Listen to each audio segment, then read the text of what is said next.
श्री वाहेगुरु साहिब जी। इका बाणी इक गुरु, इको शब्द विचार। सच्चा सौदा हट सच, रतनी भरे भंडार। गुर कृपा ते पाईन, जे देवै देवनहार। सच्चा सौदा लाभ सदा, खटिया नाम अपार। विख विच अमृत प्रगटिया, करम पियावनहार। नानक सच सलाहिया, धन सवारणहार। सुख होटल गुर सेविया, अहनस सुभाय। दर्शन परसै गुरु कै, जन्म मरण दुख जाय। होवै सिफत खसम दी, नूरिया सो कुरसों झटिया। तुध डिठे सच्चे पातशाह, मल जन्म जन्म दी कटिया। सतनाम श्री वाहेगुरु साहिब जी। श्लोक महला तीजा। प्रथाई साखी महापुरख बोल दे, सांझी सगल जहाने। गुरमुख होए सो पौ करे, अपना आप पछाणे। प्रथाए साखी महापुरख बोल दे, सांझी सगल जहाने। गुरमुख होए सो पौ करे, अपना आप पछाणे। गुर प्रसादी जीवत मरै, ता मन ही ते मन मानै। जिनको मन की प्रतीत नाही, नानक से क्या कथे ज्ञानै। महला तीजा। गुरमुख चित ना लायो, अंत दुख पहुँचाया। अंदरों बाहरों अंधियां, सुधना काई पार। पंडित तिनकी बरगति, सब जगत खाए। जो रते हर नार, जिन गुर कै शब्द सलाहिया। हर सो रहे संवार। पंडित दूजे पाए बरकत ना होवै, ना तन भलै पाए।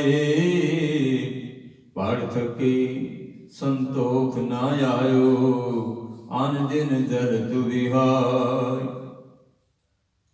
कूक पुकार न चुकई, ना संसाद चौधार।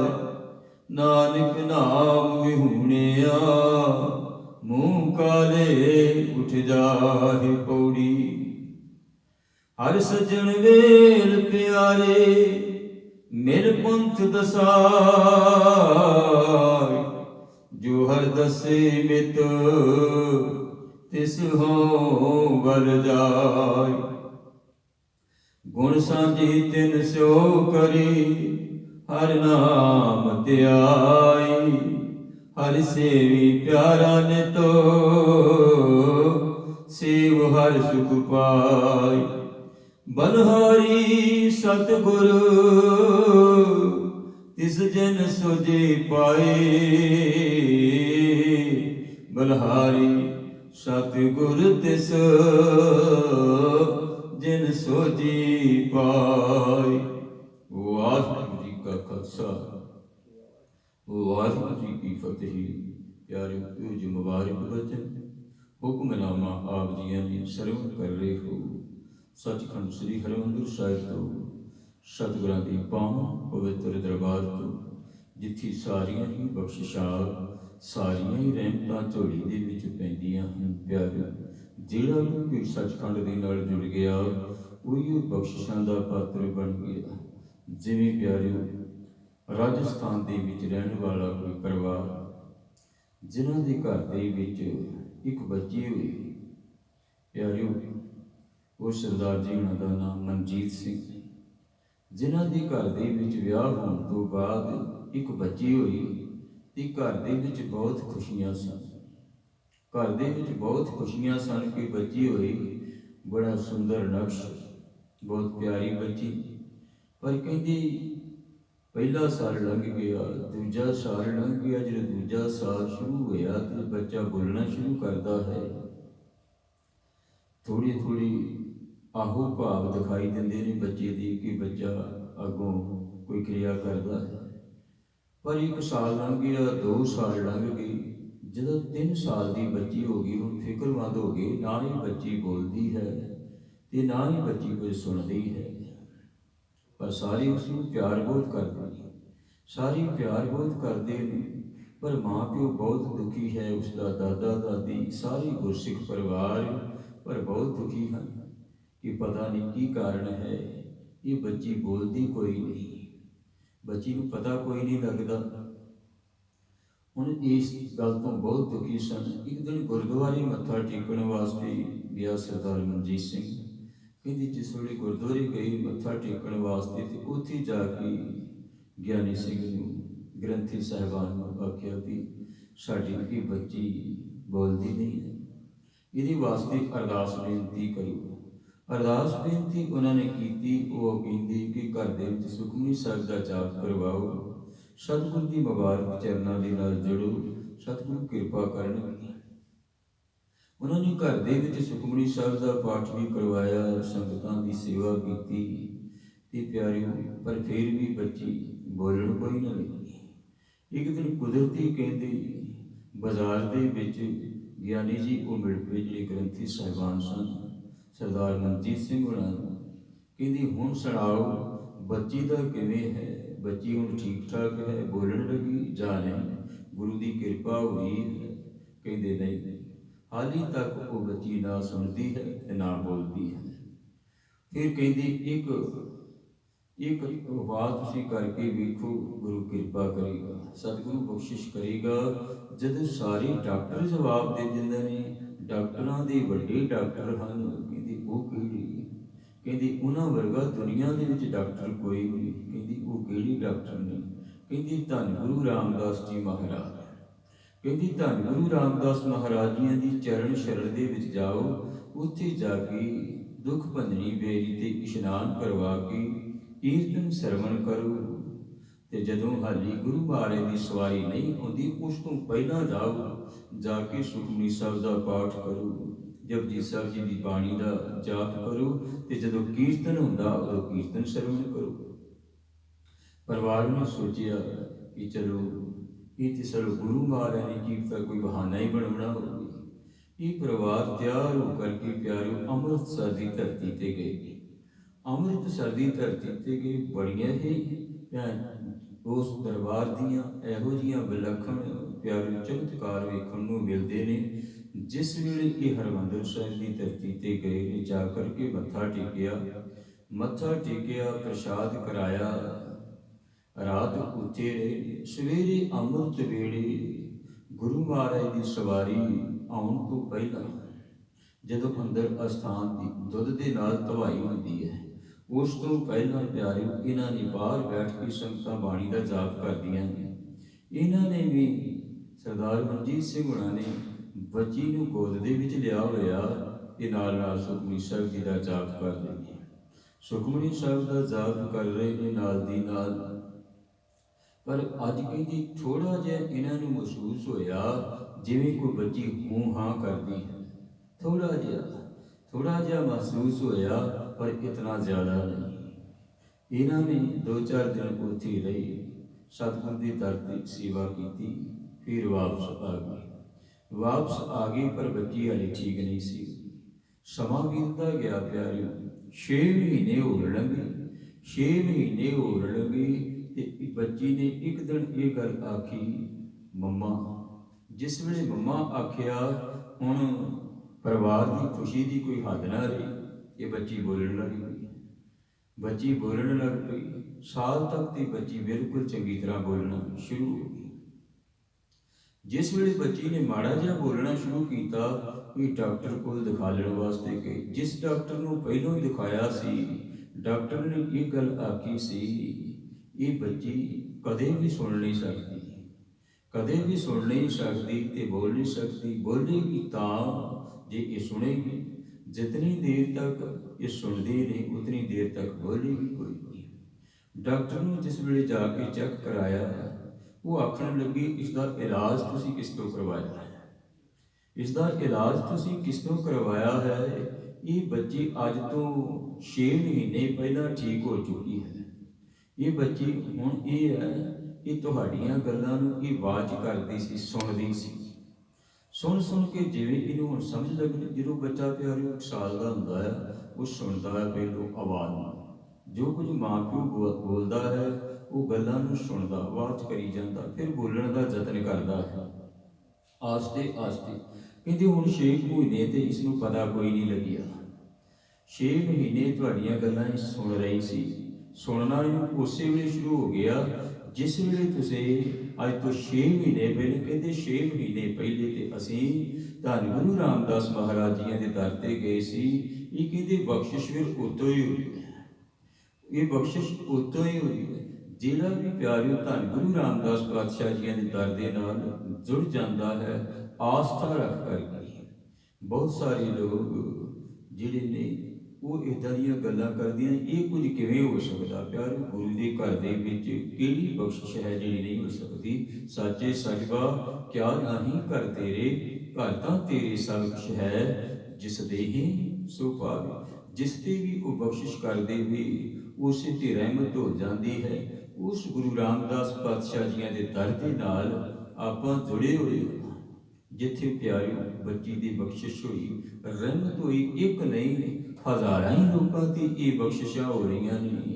ਕਿਸੇ ਦੀ ਤਨ ਦੇ ਦੁੱਖ ਦੂਰ ਹੋ ਰਹੇ ਨੇ, ਕਿਸੇ ਦੇ ਮਨ ਦੇ ਦੁੱਖ ਦੂਰ ਹੋ ਰਹੇ ਨੇ। ਪਿਆਰਿਓ ਸਾਰੀਆਂ ਬਖਸ਼ਿਸ਼ਾਂ ਦੀ ਪਾਤਰ ਬਣ ਰਹੇ ਤੇ ਉਸ ਦਰਬਾਰ ਦੇ ਨਾਲ ਆਪਾਂ ਜੁੜ ਕਰਕੇ ਸਤਿਗੁਰਾਂ ਦੀ ਮੁਬਾਰਕ ਬਚਨ ਸਰਵਣ ਕਰ ਰਹੇ ਹਾਂ। ਇਹ ਜੋ ਸ਼ਬਦ ਹੈ ਧੰਨ ਧੰਨ ਸਾਹਿਬ ਸ੍ਰੀ ਗੁਰੂ ਗ੍ਰੰਥ ਸਾਹਿਬ ਮਹਾਰਾਜ ਜੀਆਂ ਦੇ ਅੰਦਰ 647 ਅੰਗ ਤੇ ਸ਼ੋਭਾਈਮਾਨ ਹੈ। ਧੰਨ ਗੁਰੂ ਅਮਰਦਾਸ ਮਹਾਰਾਜ ਜੀਆਂ ਦੇ ਉਚਾਰਨ ਕੀਤੇ ਹੋਏ ਬੋਲ ਜੋ ਆਪਾਂ ਸਰਵਣ ਕੀਤੇ ਨੇ ਹੁਕਮਨਾਮੇ ਦੇ ਰੂਪ ਵਿੱਚ। ਆਓ ਸ਼ਬਦ ਦੀ ਵਿਚਾਰ ਦੇ ਨਾਲ ਜੁੜਨ ਦਾ ਯਤਨ ਕਰੀਏ ਜੀ। ਸ਼ਲੋਕ ਮਹੱਲਾ ਤੀਜਾ। ਧੰਨ ਗੁਰੂ ਅਮਰਦਾਸ ਜੀ ਮਹਾਰਾਜ ਇਸ ਸ਼ਲੋਕ ਦੇ ਵਿੱਚ, ਇਸ ਛੰਦ ਦੇ ਵਿੱਚ ਜੋ ਬਖਸ਼ਿਸ਼ ਕਰ ਰਹੇ ਹਨ। ਪਰਥਾਏ ਸਾਖੀ ਮਹਾਂਪੁਰਖ ਬੋਲਦੇ, ਸਾਂਝੀ ਸਗਲ ਜਹਾਨੇ। ਇਹਦੇ ਗੁਰੂ ਦੇ ਸਵਾਰੇ ਹੋਏ, ਗੁਰੂ ਦੇ ਪਿਆਰੇ ਮਹਾਂਪੁਰਖ, ਬੰਦਗੀ ਵਾਲੇ ਜੋ ਕੁਝ ਵੀ ਕਹਿੰਦੇ ਬੋਲਦੇ ਨੇ, ਉਸ ਸੰਸਾਰ ਦੇ ਸਾਰਿਆਂ ਵਾਸਤੇ ਸਾਂਝਾ ਹੋਇਆ ਕਰਦਾ ਹੈ। ਕੋਈ ਵੀ ਗੁਰਬਾਣੀ ਦਾ ਬਚਨ ਹੈ ਪਿਆਰਿਓ, ਇਸ ਸੰਸਾਰ ਸਾਰੇ ਵਾਸਤੇ ਸਾਂਝਾ, ਕਿਉਂਕਿ ਉਪਦੇਸ਼ ਹੈ ਹੀ 4 ਵਰਨਾਂ ਵਾਸਤੇ ਸਾਂਝਾ ਹੈ। ਕਈ ਵਾਰੀ ਤਾੜਨਾ ਦੇ ਬਚਨ ਆ ਜਾਂਦੇ ਨੇ ਪਿਆਰਿਓ, ਗੁਰੂ ਗ੍ਰੰਥ ਸਾਹਿਬ ਜੀ ਦੀ ਬਾਣੀ ਦੇ ਵਿੱਚ ਗੁਰੂ ਮਹਾਰਾਜ ਤਾੜਨਾ ਵੀ ਕਰਦੇ ਨੇ, ਤੇ ਕਈ ਫਿਰ ਸੁਣ ਕੇ ਕਹਿੰਦੇ ਨੇ ਪਤਾ ਨਹੀਂ ਇਹ ਸਾਡੇ ਵਾਸਤੇ ਕਹੇ ਜਾ ਰਹੇ ਨੇ। ਨਹੀਂ ਪਿਆਰਿਓ, ਇਹ ਸਾਰਿਆਂ ਵਾਸਤੇ ਹੈ। ਇਹ ਸਾਰਿਆਂ ਦੇ ਵਾਸਤੇ, ਜਿਹੜੇ ਬੋਲ ਰਹੇ ਨੇ ਉਹਨਾਂ ਵਾਸਤੇ ਵੀ ਨੇ, ਤੇ ਜਿਹੜੇ ਸੁਣ ਰਹੇ ਨੇ ਉਹਨਾਂ ਵਾਸਤੇ ਵੀ। ਸਾਂਝੀ ਸਗਲ ਜਹਾਨੀ, ਸਾਰੇ ਸੰਸਾਰ ਵਾਸਤੇ ਹੀ ਉਪਦੇਸ਼ ਹੈ। ਸਾਰੇ ਸੰਸਾਰ ਨੂੰ ਸਤਿਗੁਰੂ ਉਪਦੇਸ਼ ਕਰਦੇ ਨੇ। ਤੇ ਮਹਾਂਪੁਰਖ ਬੰਦਗੀ ਵਾਲੇ ਵੀ ਜਿਹੜੇ ਵੀ ਉਪਦੇਸ਼ ਕਰਦੇ ਨੇ ਉਹ ਸਾਰਿਆਂ ਵਾਸਤੇ ਹੋਇਆ ਕਰਦਾ ਹੈ, ਇੱਕ ਵਾਸਤੇ, ਉਹ ਸੇਧ ਦੇਣ ਵਾਸਤੇ ਹੋਇਆ ਕਰਦਾ ਹੈ। ਕੋਈ ਵੀ ਬਚਨ ਜਿਹੜੇ ਬੰਦਗੀ ਵਾਲੇ ਬੋਲਦੇ ਨੇ ਉਹ ਸੰਸਾਰ ਨੂੰ ਸੇਧ ਦੇਣ ਵਾਸਤੇ ਹੋਇਆ ਕਰਦੇ ਨੇ। ਕਹਿਣਾ ਤੇ ਇੱਕ ਨੂੰ ਹੁੰਦਾ ਹੈ ਤੇ ਪਿਆਰੀ ਉਹ ਕਈਆਂ ਨੂੰ ਸਮਝਾਇਆ ਜਾਂਦਾ ਹੈ। ਜਿਵੇਂ ਕੋਈ ਆਮ ਗੱਲ ਕਹਿੰਦੇ ਘਰ ਦੇ ਵਿੱਚ ਧੀ ਨੂੰ ਨੂੰਹ ਨੂੰ ਸਮਝਾਉਣਾ ਹੋਵੇ ਤੇ ਧੀ ਨੂੰ ਆਖਿਆ ਜਾਂਦਾ, ਇਸੇ ਤਰ੍ਹਾਂ ਹੀ ਇਹ ਜੋ ਬਚਨ ਨੇ ਸਤਿਗੁਰਾਂ ਦੇ, ਇਹ ਸਾਰੇ ਸੰਸਾਰ ਵਾਸਤੇ ਸਾਂਝੇ। ਗੁਰਮੁਖ ਹੋਏ ਸੋ ਕੋ ਕਰੇ, ਆਪਣਾ ਆਪ ਪਛਾੜੇ। ਹੁਣ ਜਿਹੜਾ ਤੇ ਗੁਰੂ ਦਾ ਅਨੁਸਾਰੀ ਹੋ ਕੇ ਗੁਰੂ ਦੇ ਬਚਨਾਂ ਨੂੰ ਸੁਣੇਗਾ, ਭਉ ਕਰਕੇ ਮਨ ਅੰਦਰ ਡਰ ਰੱਖ ਕੇ, ਅਦਬ ਰੱਖ ਕੇ, ਸੋ ਆਪਣਾ ਆਪ ਪਛਾਣੇ, ਉਹ ਆਪਣੇ ਆਪੇ ਦੀ ਪੜਚੋਲ ਕਰੇਗਾ ਕਿ ਗੁਰੂ ਸਾਹਿਬ ਜੋ ਬਾਣੀ ਦੇ ਵਿੱਚ ਕਹਿ ਰਹੇ ਨੇ, ਇਹ ਤੇ ਤਿੰਨ ਕਾਲ ਸੱਚ ਹੈ ਕਿ ਜਿਹੜੀਆਂ ਮੇਰੇ ਵਿੱਚ ਕਮਜ਼ੋਰੀਆਂ ਨੇ ਮੈਂ ਉਹਨਾਂ ਨੂੰ ਕੱਢਣ ਦਾ ਯਤਨ ਕਰਾਂ। ਆਪਣਾ ਆਪ ਪਛਾਣੇ, ਉਹ ਆਪਣੇ ਆਪੇ ਨੂੰ ਪਛਾਣਨ ਦਾ ਯਤਨ ਕਰਦਾ ਕਿ ਮੇਰੇ ਅੰਦਰ ਕਿਹੜੀ ਕਿਹੜੀ ਕਮਜ਼ੋਰੀ ਹੈ, ਮੈਂ ਉਸ ਨੂੰ ਦੂਰ ਕਰ ਸਕਾਂ। ਕਿਉਂਕਿ ਗੁਰੂ ਦੀ ਬਾਣੀ ਜੋ ਸਾਨੂੰ ਬਖਸ਼ਿਸ਼ ਕਰ ਰਹੀ ਹੈ, ਰਹਿਮਤ ਕਰ ਰਹੀ ਹੈ, ਇਹਦੇ ਵਿੱਚ ਤੇ ਸ਼ੰਕਾ ਕੀਤਾ ਹੀ ਨਹੀਂ ਜਾ ਸਕਦਾ ਕੋਈ ਵੀ। ਗੁਰ ਪ੍ਰਸਾਦੀ ਜੀਵਤ ਮਰੈ ਤਾ ਮਨ ਹੀ ਤੇ ਮਨ ਮਾਨੇ। ਗੁਰੂ ਦੀ ਕਿਰਪਾ ਦੇ ਨਾਲ, ਗੁਰੂ ਦੀ ਕਿਰਪਾ ਦਾ ਪਾਤਰ ਬਣਦਾ ਹੈ, ਆਪਣੇ ਆਪੇ ਨੂੰ ਖਤਮ ਕਰ ਲਵੇ। ਜਿਹੜਾ ਈਗੋ ਆ, ਅਹੰਕਾਰ ਹੈ, ਇਸ ਨੂੰ ਖਤਮ ਕਰੇ ਤਾਂ ਮਨ ਹੀ ਤੇ ਮਨ ਮਾਨੇ। ਫਿਰ ਉਹਦਾ ਮਨ ਪਤੀਜ ਜਾਵੇਗਾ, ਗੁਰੂ ਵਾਲੇ ਪਾਸੇ ਲੱਗ ਜਾਵੇਗਾ, ਗੁਰੂ ਵਾਲੇ ਪਾਸੇ ਰੀਝ ਜਾਵੇਗਾ। ਜਦੋਂ ਆਪੇ ਨੂੰ ਖਤਮ ਕੀਤਾ, ਅਹੰਕਾਰ ਨੂੰ ਖਤਮ ਕੀਤਾ, ਕਿਉਂਕਿ ਹਉਮੈ ਨਾਵੇ ਨਾਲ ਵਿਰੋਧ ਹੈ, ਦੋਏ ਨਾ ਵਸੈ ਇੱਕ ਥਾਈ। ਦੋ ਚੀਜ਼ਾਂ ਇੱਕ ਥਾਂ ਤੇ ਵਸ ਨਹੀਂ ਸਕਦੀਆਂ। ਜਿੱਥੇ ਨਾਮ ਹੈ ਉੱਥੇ ਹਉਮੈ ਨਹੀਂ ਰਹਿ ਜਾਵੇਗੀ, ਪਰ ਜਿੱਥੇ ਹਉਮੈ ਹੈ ਉੱਥੇ ਨਾਮ ਦਾ ਵਾਸਾ ਪਿਆਰ ਨਹੀਂ ਹੋਵੇਗਾ। ਜਿਨ ਕੋ ਮਨ ਕੀ ਪ੍ਰਤੀਤ ਨਾਹੀ, ਨਾਨਕ ਸੇ ਕਿਆ ਕਥੇ ਗਿਆਨੇ। ਜਿਨ੍ਹਾਂ ਨੂੰ ਆਪਣੇ ਮਨ ਤੇ ਯਕੀਨ ਹੀ ਕੋਈ ਨਹੀਂ ਆਇਆ, ਹਾਲੇ ਤੱਕ ਉਹਨਾਂ ਦਾ ਮਨ ਭਤੀਜਿਆ ਹੀ ਨਹੀਂ, ਗੁਰੂ ਵਾਲੇ ਪਾਸੇ ਲੱਗਿਆ ਹੀ ਕੋਈ ਨਹੀਂ, ਤੇ ਉਹਨਾਂ ਦਾ ਕਹਿੰਦੇ ਉਪਦੇਸ਼ ਦੇਣ ਦਾ, ਉਹ ਜੋ ਕੁਝ ਵੀ ਬੋਲਦੇ ਨੇ ਕਹਿੰਦੇ ਉਹ ਥੋਥਾ ਹੋਇਆ ਕਰਦਾ। ਜਿਨ ਕੋ ਮਨ ਕੀ ਪ੍ਰਤੀਤ ਨਹੀਂ, ਜਿਨ੍ਹਾਂ ਨੂੰ ਆਪਣੇ ਮਨ ਦੀ ਪ੍ਰਤੀਤ ਨਹੀਂ, ਖਾਲੀ ਉਹਨਾਂ ਦਾ ਆਪਣਾ ਹੀ ਮਨ ਭਤੀਜਿਆ ਹੈ, ਗੁਰੂ ਵਾਲੇ ਪਾਸੇ ਲੱਗਿਆ ਕੋਈ। ਨਾਨਕ ਸੇ ਕਿਆ ਕਥੇ ਗਿਆਨੇ। ਜੇ ਉਹ ਗਿਆਨ ਦੀਆਂ ਗੱਲਾਂ ਵੀ ਕਰਨ ਤੇ ਉਹਨਾਂ ਦਾ ਫਾਇਦਾ ਕੋਈ, ਉਹਨਾਂ ਦੀਆਂ ਗਿਆਨ ਦੀਆਂ ਗੱਲਾਂ ਦਾ ਕੋਈ ਫਾਇਦਾ ਨਹੀਂ। ਜਿਵੇਂ ਪਿਆਰਿਓ, ਇੱਕ ਵਾਰੀ ਭਗਤ ਨਾਮਦੇਵ ਜੀ ਦਰਿਆ ਤੇ ਕਹਿੰਦੇ ਆਪਣੇ ਉਹਨਾਂ ਦਾ ਕੰਮ ਸੀ ਕੱਪੜਿਆਂ ਨੂੰ ਰੰਗਣਾ ਤੇ ਧੋਣਾ। ਭਗਤ ਨਾਮਦੇਵ ਜੀ ਕਹਿੰਦੇ ਕੱਪੜੇ ਧੋ ਰਹੇ ਨੇ, ਸੁਕਾ ਰਹੇ ਨੇ, ਤੇ ਇੱਥੇ ਇੱਕ ਅਡੰਬਰੀ ਜਿਨ ਕੋ ਮਨ ਕੀ ਪ੍ਰਤੀਤ ਨਹੀਂ। ਸਿਰਫ ਉਹਨੇ ਗੇਰੂ ਰੰਗ ਦੇ ਕੱਪੜੇ ਪਾਏ ਹੋਏ ਨੇ, ਕੇਵਲ ਉਸਨੇ ਭੇਸ਼ ਬਣਾਇਆ ਹੋਇਆ, ਕੇਵਲ ਤੇ ਕੇਵਲ ਉਸਨੇ ਭੇਸ਼ ਬਣਾਇਆ ਹੋਇਆ ਤੇ ਬੈਠਾ ਦਰਿਆ ਦੇ ਕੰਢੇ ਉਸਨੇ ਵਿਛਾਈ ਮ੍ਰਿਗ ਆਸਣ ਵਿਛਾ ਕੇ ਬੈਠਾ ਹੋਇਆ, ਤੇ ਇਵੇਂ ਪ੍ਰਤੀਤ ਹੋ ਰਿਹਾ ਜਿਵੇਂ ਕੋਈ ਬਹੁਤ ਵੱਡਾ ਫਕੀਰ ਹੋਵੇ, ਜਿਵੇਂ ਕੋਈ ਬਹੁਤ ਵੱਡਾ ਬੰਦਗੀ ਕਰਨ ਵਾਲਾ ਹੋਵੇ। ਭੇਖ ਉਸਨੇ ਇਦਾਂ ਦਾ ਕੀਤਾ ਹੋਇਆ। ਭੇਖ ਦਿਖਾਵੇ ਜਗਤ ਕੋ ਲੋਗਨ ਕੋ ਬਸ ਕੀਨ। ਲੋਕਾਂ ਨੂੰ ਵਸ ਕਰਨ ਵਾਸਤੇ ਕੋਈ ਹਰ ਕੀ ਸੰਤ ਨਾ ਆਖੀ ਹੈ, ਬਨਾਰਸ ਕੇ ਠੱਗ। ਬਨਾਰਸ ਦੇ ਠੱਗਾਂ ਦੀ ਬੜੀ ਗਾਥਾ ਮਸ਼ਹੂਰ ਹੈ ਕਿ ਬਨਾਰਸ ਦੇ ਵਿੱਚ ਜਿੱਥੇ ਬਹੁਤ ਪੰਡਿਤ ਵਿਦਵਾਨ ਸਨ, ਉੱਥੇ ਬਹੁਤ ਵੱਡੇ ਠੱਗ ਹੋਇਆ ਕਰਦੇ ਸਨ। ਤੇ ਭਗਤ ਕਬੀਰ ਜੀ ਨੇ ਇਹ ਗੱਲ ਕਹਿ ਦਿੱਤੀ, ਕੋਈ ਹਰ ਕੇ ਸੰਤ ਨਾ ਆਖੀ। ਕਹਿੰਦੇ ਉਹਨਾਂ ਨੂੰ ਪਰਮੇਸ਼ਰ ਦੇ ਸੰਤ ਨਹੀਂ ਆਖਿਆ ਜਾ ਸਕਦਾ, ਉਹ ਬਨਾਰਸ ਕੇ ਠੱਗ ਨੇ। ਉਹ ਤੇ ਕਹਿੰਦੇ ਬਨਾਰਸ ਦੇ ਜਿਵੇਂ ਠੱਗੀਆਂ ਮਾਰਨ ਵਾਲੇ ਬੈਠੇ ਹੁੰਦੇ ਨੇ ਨਾ, ਉਹ ਬਨਾਰਸ ਦੇ ਠੱਗ ਨੇ। ਕਹਿੰਦੇ ਇਸੇ ਤਰੀਕੇ ਦੇ ਨਾਲ ਇਸ ਮਨੁੱਖ ਨੇ ਢੰਗ ਤੇ ਬੜਾ ਸੁੰਦਰ ਕੱਪੜੇ ਪਾਏ ਨੇ, ਗੇਰੂ ਰੰਗ ਦੇ ਕੱਪੜੇ ਪਾਏ ਹੋਏ ਨੇ। ਦਸਤਾਰ ਵੀ ਇਸਨੇ ਇਸ ਤਰ੍ਹਾਂ ਦੀ ਬਣਾਈ ਕਿ ਸੰਤਾਂ ਵਰਗੀ ਦਸਤਾਰ ਬਣਾਈ ਹੋਈ ਹੈ ਕਿ ਮੇਰੇ ਵਰਗਾ ਸੰਤ ਕੋਈ ਨਹੀਂ।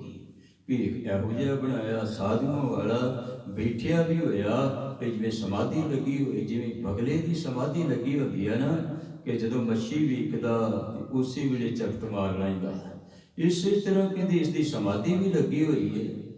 ਤੇ ਇੱਕ ਸ਼ਾਹੂਕਾਰ ਦਾ ਪੁੱਤਰ ਆਇਆ, ਉਹ ਵੀ ਉੱਥੇ ਇਸ਼ਨਾਨ ਕਰਨ ਵਾਸਤੇ।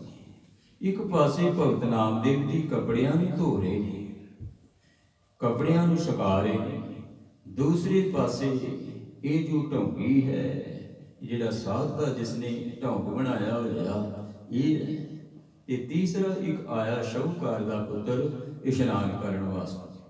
ਜਿਸ ਵੇਲੇ ਇਸ਼ਨਾਨ ਕਰਨ ਵਾਸਤੇ ਦਰਿਆ ਤੇ ਆਇਆ ਤੇ ਉਸਨੇ ਆਪਣੇ ਕੱਪੜੇ ਲਾਏ ਜਿਸ ਵੇਲੇ, ਤੇ ਉਹਦੇ ਕੋਲ ਇੱਕ ਬੜੀ ਸੁੰਦਰ ਮੋਤੀਆਂ ਦੀ ਮਾਲਾ, ਹੀਰਿਆਂ ਦੀ, ਸੁੱਚੇ ਮੋਤੀਆਂ ਦੀ ਮਾਲਾ ਪਾਈ ਹੋਈ ਜੀ, ਉਹ ਉਸਨੇ ਲਾ ਕੇ ਰੱਖੀ ਤੇ ਕੁਝ ਮੋਹਰਾਂ ਸਨ, ਉਹਨੇ ਆਪਣੇ ਕੱਪੜਿਆਂ ਦੇ ਥੱਲੇ ਰੱਖ ਦਿੱਤੀਆਂ।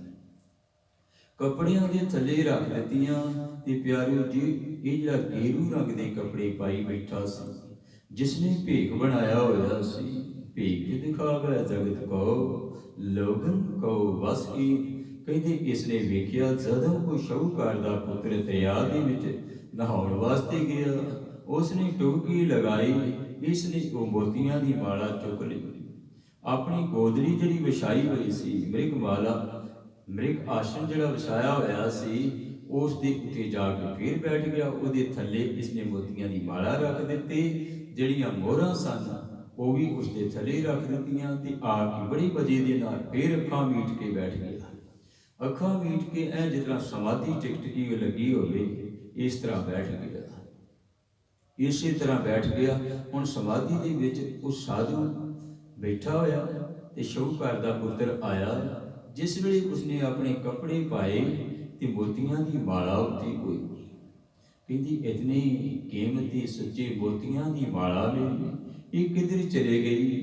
ਕਹਿੰਦੇ ਇੱਥੇ ਕੁਝ ਪੈਸੇ ਸਨ, ਮੋਹਰਾਂ ਸਨ, ਉਹ ਵੀ ਮੇਰੀਆਂ ਕੋਈ ਦਿਖਾਈ ਨਹੀਂ ਦੇ ਰਹੀਆਂ। ਨਾ ਮੋਤੀਆਂ ਦੀ ਮਾਲਾ ਹੈ, ਨਾ ਮੇਰੀਆਂ ਮੋਹਰਾਂ ਹਨ, ਇਹ ਕਿੱਧਰ ਗਈਆਂ? ਕਹਿੰਦੇ ਇੱਥੇ ਦੋ ਹੀ ਆਦਮੀ ਹਨ। ਇੱਕ ਪਾਸੇ ਤੇ ਕਹਿੰਦੇ ਨਾਮਦੇਵ ਜੀ, ਉਹ ਕੱਪੜੇ ਧੋ ਰਹੇ ਨੇ ਤੇ ਸੁਕਾ ਰਹੇ ਨੇ, ਤੇ ਇੱਕ ਆ ਮਹਾਂਪੁਰਸ਼ ਬੰਦਗੀ ਵਾਲੇ, ਇਹ ਬੰਦਗੀ ਵਾਲੇ ਬੈਠੇ ਨੇ। ਇਹ ਕਹਿੰਦੇ ਜਿਹੜੇ ਬੰਦਗੀ ਵਾਲੇ ਬੈਠੇ ਨੇ ਪਿਆਰਿਓ, ਇਸੇ ਤਰ੍ਹਾਂ ਹੀ ਪ੍ਰਤੀਤ ਹੁੰਦਾ ਨਾ, ਜੇ ਕੋਈ ਢੋਂਗ ਕਰ ਰਿਹਾ ਹੋਵੇ ਤੇ ਮਨੁੱਖ ਸਮਝ ਜਾਂਦਾ ਹੈ ਕਿ ਪਤਾ ਨਹੀਂ ਇਹ ਕਿਤਨਾ ਕੁ ਵੱਡਾ ਬ੍ਰਹਮ ਗਿਆਨੀ ਬਣ ਗਿਆ, ਪਰ ਉਹਦੀ ਢੋਂਗ ਕਰ ਰਿਹਾ। ਅੱਖਾਂ ਮੀਚੀਆਂ ਹੋਈਆਂ ਸ਼ਾਹੂਕਾਰ ਦੇ ਪੁੱਤਰ ਨੇ ਵੇਖਿਆ ਕਿ ਇਹ ਤੇ ਨਹੀਂ ਹੋ ਸਕਦਾ। ਇਸੇ ਤਰ੍ਹਾਂ ਅਸੀਂ ਸਾਰੀ ਭੁਲੇਖਾ ਖਾ ਜਾਂਦੇ ਹਾਂ, ਇਸੇ ਤਰ੍ਹਾਂ ਅਸੀਂ ਸਾਰੀ ਭੁਲੇਖਾ ਖਾ ਜਾਂਦੇ ਹਾਂ। ਕੱਪੜਿਆਂ ਵੱਲ ਵੇਖ ਕੇ, ਲਿਬਾਸ ਵੱਲ ਵੇਖ ਕੇ, ਇਹ ਤੇ ਬੜੀ ਸੁੰਦਰ ਦਸਤਾਰ ਹੈ, ਬੜੇ ਸੁੰਦਰ ਕੱਪੜੇ ਪਾਏ ਹੋਏ ਹਨ, ਪਤਾ ਨਹੀਂ ਕਿਤਨਾ ਕੁ ਪਰਮੇਸ਼ਰ ਦੇ ਨਾਲ ਜੁੜਿਆ ਹੋਵੇਗਾ। ਸ਼ਾਹੂਕਾਰ ਦੇ ਪੁੱਤਰ ਨੇ ਸਮਝਿਆ ਇਹ ਨਹੀਂ ਹੋ ਸਕਦਾ। ਕਹਿੰਦੇ ਭਗਤ ਨਾਮਦੇਵ ਜੀ ਜੋ ਕੱਪੜੇ ਧੋ ਰਹੇ ਨੇ, ਇਹ ਤੇ ਗਰੀਬ ਨੇ, ਕਹਿੰਦੇ ਇਹ ਗ੍ਰਸਤੀ ਵੀ ਨੇ, ਗਰੀਬ ਵੀ ਨੇ ਤੇ ਗ੍ਰਸਤੀ ਵੀ ਨੇ, ਪਤਾ ਨਹੀਂ ਇਹਨਾਂ ਦੇ ਮਨ ਦੇ ਵਿੱਚ ਲਾਲਚ ਆ ਗਿਆ ਹੋਵੇਗਾ। ਜਿਹੜੀ ਮੋਤੀਆਂ ਦੀ ਮਾਲਾ ਮੇਰੀ, ਇਹ ਭਗਤ ਜੀ ਨੇ ਚੁਰਾਈ ਲੱਗਦੀ ਹੈ, ਭਗਤ ਜੀ ਨੇ ਚੁਰਾਈ ਲੱਗਦੀ ਹੈ। ਜਾਂਦਿਆਂ ਹੀ ਕੁਝ ਨਹੀਂ ਵੇਖਿਆ, ਉਸਨੇ ਭਗਤ ਜੀ ਨੂੰ ਜਾ ਕੇ ਗਲੇ ਤੋਂ ਫੜ ਲਿਆ, ਜਾ ਕੇ ਗਲੇ ਤੋਂ ਫੜ ਲਿਆ ਤੇ ਕਹਿੰਦਾ ਮੇਰੀ ਮੋਤੀਆਂ ਦੀ ਮਾਲਾ ਦੇ ਤੇ ਮੇਰੀਆਂ ਮੋਹਰਾਂ ਦੇ, ਜਿਹੜੀਆਂ ਮੈਂ ਕਹਿੰਦੇ ਕੱਪੜੇ ਰੱਖ ਕੇ ਨਹਾਉਣ ਵਾਸਤੇ ਗਿਆ। ਇਤਨੀ ਦੇਰ ਦੇ ਵਿੱਚ ਕੋਈ ਤੀਸਰਾ ਬੰਦਾ ਨਹੀਂ ਆਇਆ ਤੁਹਾਡੇ ਤੋਂ ਬਿਨਾਂ, ਇੱਕ ਤੁਸੀਂ ਹੋ ਤੇ ਇੱਕ ਉਹ ਵੀ ਕੁਝ ਸਮਾਧੀ ਲੱਗੀ ਹੋਈ ਹੈ, ਉਹ ਤੇ ਸਾਧੂ ਹੈ, ਉਹ ਪਰਮੇਸ਼ਰ ਦੇ ਰੰਗ ਵਿੱਚ ਰੰਗਿਆ ਹੋਇਆ, ਉਹਦੀਆਂ ਅੱਖਾਂ ਮੀਟੀਆਂ ਹੋਈਆਂ ਨੇ, ਉਸਨੇ ਚੁੱਕੀ ਕੋਈ ਨਹੀਂ ਮਾਲਾ, ਉਹਨੇ ਮੇਰੇ ਕੱਪੜਿਆਂ ਵਾਲੇ ਪਾਸੇ ਨਹੀਂ ਵੇਖਿਆ। ਪਰ ਤੁਸੀਂ ਕਹਿੰਦੇ ਕੱਪੜੇ ਸੁਕਾ ਰਹੇ ਹੋ, ਧੋ ਰਹੇ ਹੋ, ਤੁਹਾਨੂੰ ਸਾਰਾ ਪਤਾ, ਮੇਰੀ ਮੋਤੀਆਂ ਦੀ ਮਾਲਾ ਕਹਿੰਦੇ ਤੁਸੀਂ ਦੇ ਦਿਓ। ਭਗਤ ਨਾਮਦੇਵ ਜੀ ਕਹਿੰਦੇ ਪਿਆਰਿਆ, ਅਸੀਂ ਤੇ ਖੁਦ ਲੋਕਾਂ ਨੂੰ ਉਪਦੇਸ਼ ਇਹ ਦਿੰਦੇ ਹਾਂ, ਪਰ ਅਸੀਂ ਐਸਾ ਕੰਮ ਕਿਉਂ ਕਰਾਂਗੇ? ਅਸੀਂ ਐਸਾ ਕੰਮ ਨਹੀਂ ਕਰਾਂਗੇ ਕਿ ਜਿਸ ਦੇ ਨਾਲ ਕੋਈ ਗਲਤ ਹੋਵੇ, ਜਿਸ ਦੇ ਨਾਲ ਧੋਖਾਧੜੀ ਕੋਈ ਹੋਵੇ। ਧੋਖਾਧੜੀ ਤੋਂ ਤਾਂ ਅਸੀਂ ਖੁਦ ਡਰਦੇ ਹਾਂ, ਮੈਂ ਐਸਾ ਕਰਮ ਨਹੀਂ ਕਰ ਸਕਦਾ। ਕਹਿੰਦੇ ਇਤਨੀ ਦੇਰ ਨੂੰ ਹੋਰ ਵੀ ਲੋਕ ਇਕੱਠੇ ਹੋ ਗਏ, ਉਹ ਭਗਤ ਨਾਮਦੇਵ ਜੀ ਨੂੰ ਕਹਿੰਦੇ ਨੇ ਭਗਤ ਜੀ, ਜੇ ਤੁਹਾਡੇ ਮਨ ਦੇ ਵਿੱਚ ਕੋਈ ਲਾਲਚ ਆ ਗਿਆ, ਉਹ ਸੁੱਚੇ ਮੋਤੀਆਂ ਦੀ ਮਾਲਾ ਸੀ, ਜੇ ਤੁਸੀਂ ਚੁੱਕ ਲਈ ਹੈ ਤੇ ਇਸ ਨੂੰ ਦੇ ਦਿਓ, ਝਗੜਾ ਮੁਕਾਓ। ਭਗਤ ਜੀ ਕਹਿੰਦੇ ਪਿਆਰਿਓ, ਮੈਂ ਨਹੀਂ ਚੁੱਕੀ ਮਾਲਾ, ਮੈਂ ਮਾਲਾ ਨਹੀਂ ਚੁੱਕੀ। ਪਿਆਰਿਓ, ਭਗਤਾਂ ਦਾ ਪਰਮੇਸ਼ਰ ਰਖਵਾਲਾ ਹੋਇਆ ਕਰਦਾ ਹੈ। ਜਿਸ ਵੇਲੇ ਬਹੁਤ ਬਹਿਸ ਮੁਹਾਸਾ ਕਰੀ ਜਾਂਦਾ ਇਹ ਸ਼ਾਹੂਕਾਰ ਦਾ ਪੁੱਤਰ, ਤੇ ਇਤਨੀ ਦੇਰ ਨੂੰ ਹਨੇਰੀ ਆਈ, ਹਨੇਰੀ ਆਈ, ਤੇਜ ਬੁੱਲਾ ਆਇਆ। ਉਸਨੇ ਉਹ ਜਿਹੜਾ ਬੈਠਾ ਹੋਇਆ ਸੀ ਨਾ ਸਮਾਧੀ ਲਾ ਕੇ, ਗੋਦੜੀ ਦੇ ਉੱਤੇ ਗੋਦੜੀ ਚੌਂਕੜਾ ਮਾਰ ਕੇ ਬੈਠਾ ਹੋਇਆ ਸੀ, ਹਵਾ ਦੇ ਨਾਲ ਉਸਦੀ ਜਿਹੜੀ ਗੋਦੜੀ ਸੀ ਉੱਡ ਗਈ, ਉੱਥੇ ਮਾਲਾ ਦਿਖਾਈ ਦੇ ਦਿੱਤੀ। ਮਾਲਾ ਜਿਸ ਵੇਲੇ ਸ਼ਾਹੂਕਾਰ ਦੇ ਪੁੱਤਰ ਨੇ ਵੇਖੀ ਵੀ ਮਾਲਾ ਤੇ ਇਹਦੇ ਕੋਲ ਹੈ, ਮਾਲਾ ਤੇ ਇਹਦੇ ਕੋਲ ਹੈ, ਜਾ ਕੇ ਚੁੱਕੀ ਵਾਲਾ ਤੇ ਹੁਣ ਭਗਤ ਜੀ ਦੇ ਕੋਲ ਆ ਗਿਆ। ਭਗਤ ਜੀ ਦੇ ਕੋਲ ਭਗਤ ਨਾਮਦੇਵ ਜੀ ਉਹਨਾਂ ਦੇ ਕੋਲ ਆ ਕਰਕੇ ਪਿਆਰੇ ਮੱਥਾ ਟੇਕ ਕੇ ਮੁਆਫੀਆਂ ਮੰਗ ਰਿਹਾ। ਕਹਿੰਦੀ ਭਗਤ ਜੀ ਮੈਂ ਤੇ ਤੁਹਾਨੂੰ ਗਲਤ ਸਮਝਿਆ, ਪਰ ਗਲਤ ਤੇ ਇਹ ਸੀ, ਗਲਤ ਤੇ ਇਹ ਸੀ। ਭਗਤ ਨਾਮਦੇਵ ਜੀ ਨੇ ਉਹਨਾਂ ਨੂੰ ਉਪਦੇਸ਼ ਬਖਸ਼ਿਸ਼ ਕੀਤਾ। ਪਿਆਰੇ ਭਗਤ ਨਾਮਦੇਵ ਜੀ ਦੇ ਪਾਵਨ ਪਵਿੱਤਰ ਬਚਨ ਹਨ, ਜੋ ਰਾਜ ਦੇਹੇ ਤਾਂ ਕੌਣ ਵਡਾਏ, ਜੋ ਭੀਖ ਮੰਗਾਵੇ ਤਾਂ ਕਿਆ ਘਟ ਜਾਏ।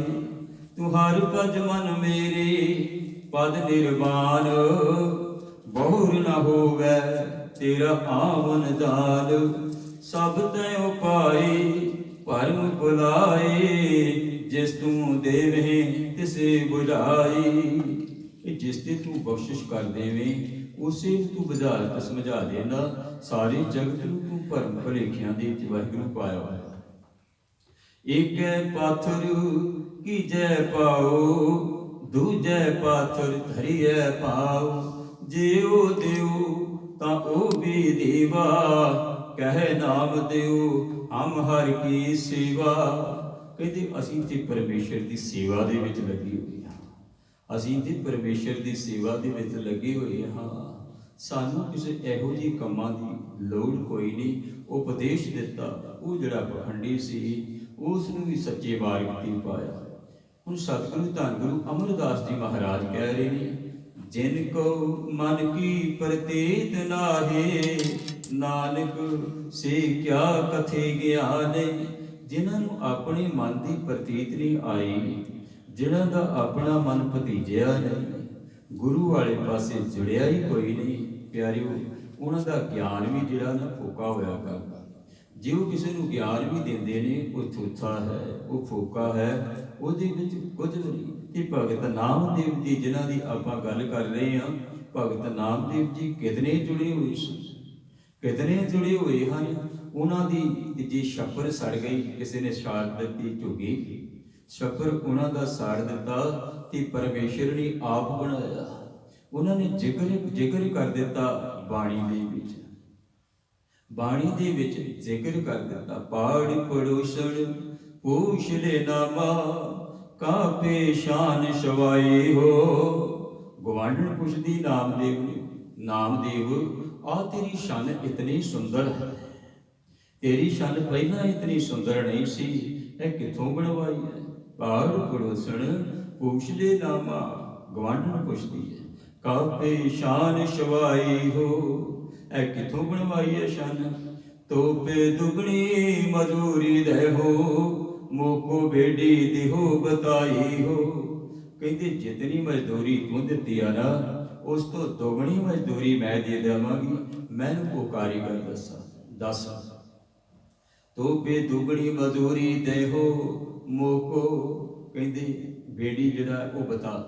ਰੀਬਾਈ ਬੇੜੀ ਦੇਣ ਨਾ ਜਾਏ, ਕਹਿੰਦੇ ਇਹ ਜਿਹੜਾ ਕਾਰੀਗਰ ਹੈ ਇਹ ਦਿੱਤਾ ਨਹੀਂ ਜਾ ਸਕਦਾ। ਬੇੜੀ ਪ੍ਰੀਤ ਮਜ਼ਦੂਰੀ ਮੰਗੈ, ਕਹਿੰਦੇ ਉਹ ਕਾਰੀਗਰ ਜਿਹੜਾ ਉਹ ਮੰਗਦਾ ਕੀ ਹੈ, ਪ੍ਰੀਤ ਦੀ ਮਜ਼ਦੂਰੀ, ਪਿਆਰ ਦੀ ਮਜ਼ਦੂਰੀ ਮੰਗਦਾ, ਹੋਰ ਮਜ਼ਦੂਰੀ ਪੈਸਿਆਂ ਦੀ ਨਹੀਂ ਮੰਗਦਾ। ਜੋ ਕੋ ਸ਼ਾਨ ਸ਼ਵਾਵੈ ਹੋ, ਜੇ ਕੋ ਆਪਣੀ ਸ਼ਾਨ ਬਣਾਉਣੀ ਚਾਹੁੰਦਾ ਤੇ ਉਹ ਪਿਆਰ ਦੀ ਮਜ਼ਦੂਰੀ ਮੰਗਦਾ। ਲੋਕ ਕੁਟੰਬ ਸਭ ਹੂਤੇ ਤੋਰੈ, ਲੋਕਾਂ ਦੇ ਨਾਲ ਸੰਸਾਰ ਦੇ ਨਾਲ ਤੋੜਨੀ ਪਵੇਗੀ, ਫਿਰ ਪਰਮੇਸ਼ਰ ਦੇ ਨਾਲ ਜੁੜੇਗੀ। ਮਾਇਆ ਦਾ ਪੱਖ ਇਹ ਨਹੀਂ ਸੰਸਾਰ ਤੋਂ ਬਿਲਕੁਲ ਪਿਆਰੇ ਟੁੱਟੀ ਜਾਣਾ ਹੈ। ਸੰਸਾਰ ਦੇ ਵਿੱਚ ਰਹਿੰਦਿਆਂ ਹੋਇਆਂ ਜੈਸੇ ਜਲ ਮੇਂ ਕਮਲ ਨਿਰਾਲਮ, ਮੁਰਗਾਈ ਨੈ ਸ਼ਾਨ। ਜੋ ਕੋ ਸ਼ਾਨ ਸ਼ਵਾਵੈ ਹੋ, ਕਹਿੰਦੇ ਉਹ ਕਾਰੀਗਰ ਜਿਹੜਾ ਨਾ ਜਦੋਂ ਲੋਕਾਂ ਵੱਲੋਂ ਤੋੜ ਲਵੋਗੇ, ਸੰਸਾਰ ਵੱਲੋਂ ਤੋੜ ਲਵੋਗੇ, ਮਾਇਆ ਵਾਲੇ ਪਾਸੇ ਤੋਂ ਆਪਣੇ ਮਨ ਨੂੰ ਮੋੜ ਲਵੋਗੇ, ਫਿਰ ਉਹ ਕਾਰੀਗਰ ਮਿਲ ਜਾਵੇਗਾ। ਤੋਪੇ ਦੁਗਣੀ ਮਜ਼ਦੂਰੀ ਦੇਹੋ, ਮੋਕੋ ਬੇੜੀ ਦੇਹੋ ਬਤਾਈ ਮੇਰੀ ਬਾਈ। ਬੇੜੀ ਦੇਣ ਨਾ ਜਾਏ, ਦੇਖ ਬੇੜੀ ਰੀ ਸਮਾਈ। ਕਹਿੰਦੇ ਮੈਂ ਤੇ ਉਸ ਕਾਰੀਗਰ ਦੇ ਵਿੱਚ ਹੀ ਸਮਾ ਗਈ। ਬੇੜੀ ਪ੍ਰੀਤ ਮਜ਼ਦੂਰੀ ਮੰਗੈ, ਜੋ ਕੋ ਸ਼ਾਨ ਸ਼ਵਾਵੈ ਹੋ। ਲੋਕ ਕੁਟੰਬ ਸਭ ਹੂਤੇ ਤੋਰੈ, ਤੋ ਆਪਨ ਬੇੜੀ ਆਵੈ ਹੋ।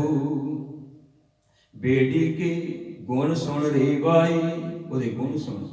ਜਲਦ ਬਾਂਧ ਤਰੂ ਥਾਪਿਓ, ਨਾਮੇ ਕੇ ਸੁਆਮੀ ਸੀ ਬਹੋਰੀ, ਲੰਕ ਵਪੀਖਣ ਆਪਿਓ। ਉਹਦੇ ਗੁਣ ਇਸ ਤਰ੍ਹਾਂ ਦੇ ਨੇ, ਜਿਸ ਨੇ ਸਮੁੰਦਰ ਨੂੰ ਬੰਨ੍ਹ ਕੇ ਰੱਖਿਆ ਹੋਇਆ ਤੇ ਵਿਭੀਖਣ ਨੂੰ ਅਰਾਜ ਦਿੱਤਾ, ਰਾਵਣ ਦਾ ਵਧ ਕੀਤਾ।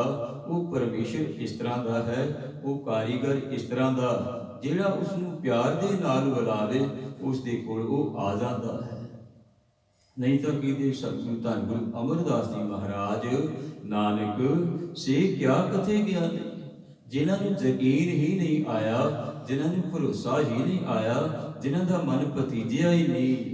ਮਹੱਲਾ ਤੀਜਾ। ਗੁਰਮੁਖ ਚਿਤ ਨਾ ਲਾਇਓ, ਅੰਤ ਦੁਖ ਪਉਤਾ ਆਏ। ਗੁਰੂ ਦਾ ਅਨੁਸਾਰੀ ਹੋ ਕੇ ਆਪਣੇ ਚਿੱਤ ਨੂੰ ਜੋੜਿਆ ਕੋਈ ਨਹੀਂ, ਕਹਿੰਦੇ ਅੰਤ ਸਮੇਂ ਉਹ ਦੁਖੀ ਹੋਵੇਗਾ। ਸੰਸਾਰ ਦੇ ਵਿੱਚ ਰਹਿੰਦਿਆਂ ਕਿ ਦੁਖੀ ਹੋਣਾ ਹੀ ਆ ਪਿਆਰਿਓ, ਤੇ ਅੰਤ ਸਮੇਂ ਵੀ ਜਦੋਂ ਜਮਾਂ ਦੇ ਨਾਲ ਵਾਹ ਪੈਣਾ ਉਦੋਂ ਬਹੁਤ ਦੁਖੀ ਹੋਵੇਗਾ। ਅੰਦਰੋਂ ਬਾਹਰੋਂ ਆਂਦਿਆਂ ਸ਼ੁੱਧ ਨਾ ਕਾਈ ਪਾਈ। ਉਸਨੂੰ ਅੰਦਰੋਂ ਵੀ ਗਿਆਨ ਕੋਈ ਨਹੀਂ, ਬਾਹਰੋਂ ਵੀ ਗਿਆਨ ਕੋਈ ਨਹੀਂ, ਬਾਹਰ ਦਾ ਗਿਆਨ ਵੀ ਕੋਈ ਨਹੀਂ, ਅੰਦਰ ਦਾ ਵੀ ਗਿਆਨ ਕੋਈ ਨਹੀਂ, ਉਹਨੂੰ ਸ਼ੁੱਧ ਹੀ ਕੋਈ ਨਹੀਂ, ਪਤਾ ਹੀ ਕੋਈ ਨਹੀਂ ਲੱਗ ਰਿਹਾ। ਬਾਵਰਾ ਹੋਇਆ ਪਿਆ ਜਿਹੜਾ ਪਰਮੇਸ਼ਰ ਤੋਂ ਬੇਮੁਖ ਹੈ।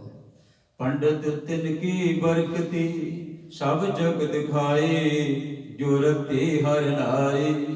ਪੰਡਤ ਜੀ, ਉਹਨਾਂ ਦੀ ਬਰਕਤ ਸਾਰਾ ਜਗ ਦਿਖਾਉਂਦਾ ਹੈ। ਕਿਹਨਾਂ ਦੀ? ਜੋ ਰਤੇ ਹਰ ਨਾਏ, ਜਿਹੜੇ ਪਰਮੇਸ਼ਰ ਦਾ ਨਾਮ ਸਵਾਸ ਸਵਾਸ ਜਪਦੇ। ਸਾਰਾ ਜਗਤ ਹੀ ਪਿਆਰਿਓ ਉਹਨਾਂ ਦੇ ਕਰਕੇ ਹੀ ਟਿਕਿਆ ਹੋਇਆ ਹੈ।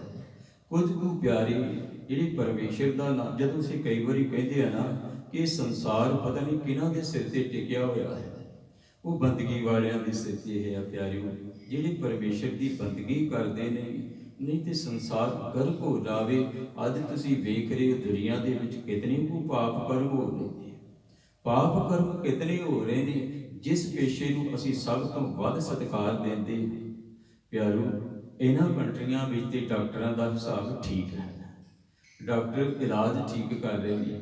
ਪਰ ਜੇ ਕਿਧਰੇ ਤੁਸੀਂ ਏਸ਼ੀਅਨ ਮੁਲਕ ਜਿਤਨੇ ਵੀ ਨੇ, ਉਹਨਾਂ ਵੱਲ ਝਾਤੀ ਮਾਰ ਕੇ ਵੇਖੋ, ਡਾਕਟਰਾਂ ਨੂੰ ਆਪਾਂ ਰੱਬ ਕਹਿੰਦੇ ਹਾਂ, ਪਰ ਡਾਕਟਰ ਲੋਕਾਂ ਨੂੰ ਮਾਰੀ ਚਲੇ ਜਾ ਰਹੇ ਨੇ, ਮਾਰੀ ਚਲੇ ਜਾ ਰਹੇ ਨੇ ਪਿਆਰਿਓ, ਪੈਸੇ ਲੈ ਲੈ ਕੇ। ਈਵਨ ਕਿ ਹੁਣ ਤੇ ਇੱਥੋਂ ਤੱਕ ਵੇਖਣ ਵਿੱਚ ਆ ਰਿਹਾ ਕਿ ਜਿਹੜੀਆਂ ਡੈਡ ਬਾਡੀਆਂ ਨੇ ਉਹਨਾਂ ਦੇ ਵਿੱਚੋਂ ਜਿਉਂਦੇ ਬੰਦੇ ਨਿਕਲ ਗਏ, ਜਿਉਂਦੇ ਬੰਦੇ ਨਿਕਲ ਗਏ। ਉਹ ਕਹਿ ਕੇ ਰਹੇ ਨੇ, ਕਹਿੰਦੇ ਸਾਡੇ ਮਨ ਦੇ ਉੱਤੇ ਬੋਝ ਸੀ, ਸਾਨੂੰ ਪਤਾ ਨਹੀਂ ਲੱਗਿਆ, ਇਸ ਕਰਕੇ ਇਹ ਕਹਿੰਦੇ ਡੈਡ ਬਾਡੀ ਦੇ। ਹੁਣ ਬੰਦਾ ਜਿਉਂਦਾ ਜਿਸ ਵੇਲੇ ਲਿਫਾਫਿਆਂ ਦੇ ਵਿੱਚ ਪੈਕ ਕੀਤਾ ਜਾ ਰਿਹਾ, ਉਹਨੂੰ ਪਤਾ ਕੋਈ ਨਹੀਂ ਲੱਗ ਰਿਹਾ। ਇਹਦਾ ਮਤਲਬ ਸ਼ਰੇਆਮ ਡਾਕਟਰੀ ਕਿੱਤੇ ਦੇ ਵਿੱਚ ਪੈਸੇ ਲੈ ਕਰਕੇ ਲੋਕਾਂ ਨੂੰ ਮਾਰਿਆ ਜਾ ਰਿਹਾ। ਪੰਡਤ ਤਿਨ ਕੀ ਬਰਕਤੀ, ਸਭ ਜਗਤ ਖਾਏ, ਜੋ ਰਤੇ ਹਰ ਨਾਏ। ਜਿਹੜੀ